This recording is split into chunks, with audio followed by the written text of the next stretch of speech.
Hi friends, welcome back to my channel. இந்த வீடியோவில் புடலங்காய் பருப்பு சாம்பார் பார்க்கலாம். புடலங்காயில் எப்பயுமே பொரியல், கூட்டு, மசால் குழம்பு இந்த மாதிரி செய்யாமல் ஒரு டைம் பருப்பு குழம்பு செஞ்சு பாருங்கள். டேஸ்ட் ரொம்பவுமே சூப்பராக இருக்கும். அதுவும் இல்லாமல் சாம்பார் எப்படி ஒரு 15-20 நிமிஷம் சீக்கிரமாக வைக்கிறது அப்படின்ற ஒரு 2-3 டிப்ஸ் சொல்லியிருக்கேன். வீடியோ ஃபுல்லாக பாருங்கள். அப்புறம் குழந்தைங்கள்லாம் காய்கறி சாப்பிட மாட்டேன்றாங்க, வேஸ்ட் பண்ணிடுறாங்க அப்படின்னு நினச்சிங்கன்னா கண்டிப்பாக அந்த வீடியோ பாருங்கள், யூஸ்ஃபுல்லாக இருக்கும். வாங்க போகலாம். ஃபஸ்ட்டு நான் ஒரு 2 கைப்பிடி அளவுக்கு பருப்பு எடுத்திருக்கேன். பருப்பு எடுத்து நல்லா கழுவிட்டு குக்கரில் சேர்த்து நல்லா தண்ணி சேர்த்தி வச்சுட்டேன். இப்போது இதை அப்படியே அடுப்பில் வச்சு ஸ்டவ் ஆன் பண்ணிக்கலாம். ஆன் பண்ணிவிட்டு இது ஒரு பக்கம் சூடு ஏறிட்டு இருக்கட்டும். இந்த டைமில் நான் 10 பல் பூண்டு உரிச்சிட்டு வந்துட்டேன். இந்த சூடேற டைமுக்குள்ளே பாருங்கள், லைட்டாக பபிள்ஸ் வந்திருக்கு தண்ணியில். இப்போ பூண்டு போட்டுட்டு அடுத்து நான் 2 தக்காளி எடுத்திருக்கேன். தக்காளி நல்லா கழுவிட்டு அறுத்து சேர்த்துக்கலாம்.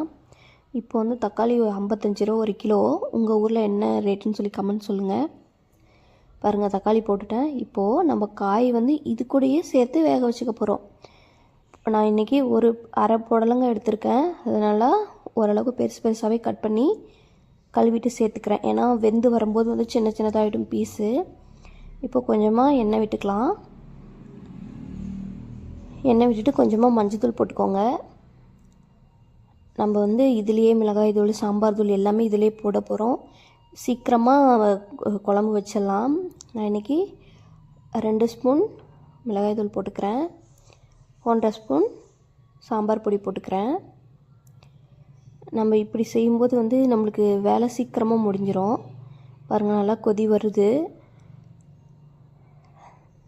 சாம்பார் பொடியெல்லாம் போட்டுக்கோங்க. உங்களுக்கு தேவையான அளவு காரத்துக்கு போட்டுக்கோங்க. இப்போ எல்லாமே போட்டு குக்கர் மூடி விசில் போட்டு வச்சிடலாம்.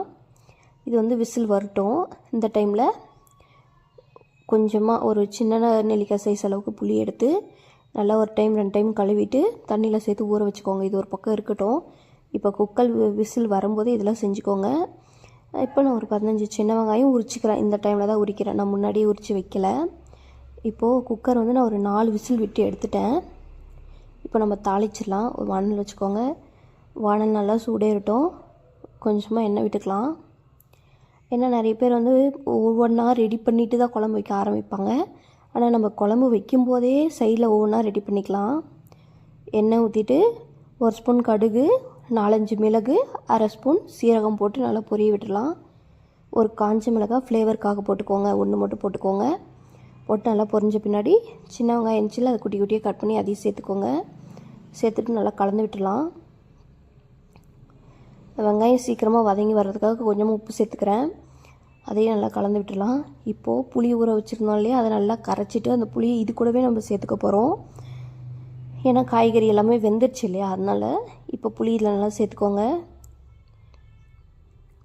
புளி சேர்த்துட்டு நல்லா கலந்து விட்டுடலாம். இது ஒரு பக்கம் நல்லா கொதிக்கட்டும்.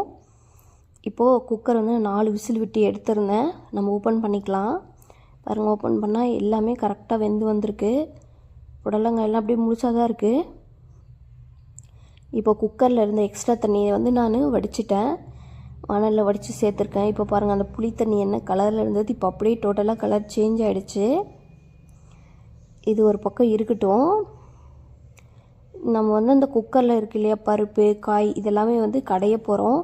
நீங்கள் கடையிறதுக்கு முன்னாடி குக்கர்லேருந்து மேலே இருக்க காய்கறி மட்டும் எடுத்து வானலில் சேர்த்துக்கோங்க. அப்போ தான் முழுசாக காய்கறி கிடைக்கும். இப்போ குக்கரில் இருக்கிறத நல்லா கடைஞ்சி எடுத்துக்கலாம். பாருங்கள், நல்லா கடைஞ்சிட்டேன்.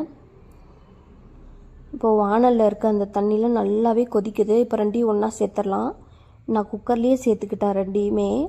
நம்ம இந்த மாதிரி செய்யும்போது பார்த்திங்கன்னா காய்கறி நல்லா குழஞ்சி குழம்புலேயும் நல்லா கலந்துரும். அதனால் நம்மளுக்கு ஹெல்த்தி எல்லாமே. இதுவே நம்ம காய் தனித்தனியாக போட்டோம்னா குழந்தைங்க ஒழுங்காக சாப்பிட மாட்டாங்க. அதை அப்படியே எடுத்து வச்சுருவாங்க. இப்போ பாருங்கள், எல்லாமே நான் ஒன்றா சேர்த்துட்டேன். இப்போ டேஸ்ட் பார்த்துட்டு தேவையான அளவு உப்பு போட்டுக்கோங்க. ஏன்னா மிளகாய் தூள் எல்லாமே நம்ம முன்னாடியே சேர்த்துட்டோம்.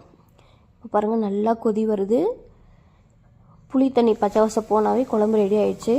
இப்போ கொஞ்சமாக கருவேப்பிலை, ஃப்ரெஷ்ஷான கொத்தமல்லி தூவிக்கலாம். டேஸ்ட்லாம் பார்த்துக்கோங்க. இது குழம்பு ஓரளவுக்கு தண்ணி மாதிரி தான் இருக்கணும், அப்போ தான் நல்லாயிருக்கும். புடலங்காய் இருந்துச்சுன்னா ஒரு டைம் ட்ரை பண்ணி பாருங்கள். பாருங்கள், குழம்பு செஞ்சு முடிச்சிட்டேன். இந்த டைமில் நீங்கள் வடகம் இருந்துச்சுன்னா வடகம் தாளித்து கொட்டிக்கோங்க.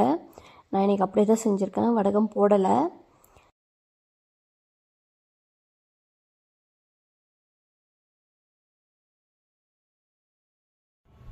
நம்ம சேனல் பிடிச்சிருந்தா லைக் பண்ணுங்கள், ஷேர் பண்ணுங்கள், சப்ஸ்கிரைப் பண்ணுங்கள். இந்த குழம்பு எப்படி இருக்குன்னு செஞ்சு பார்த்துட்டு கமெண்ட்டில் சொல்லுங்கள். உங்கள் ஃப்ரெண்ட்ஸ் கூட ஃபேமிலி கூட ஷேர் பண்ணிக்கோங்க. தேங்க்யூ.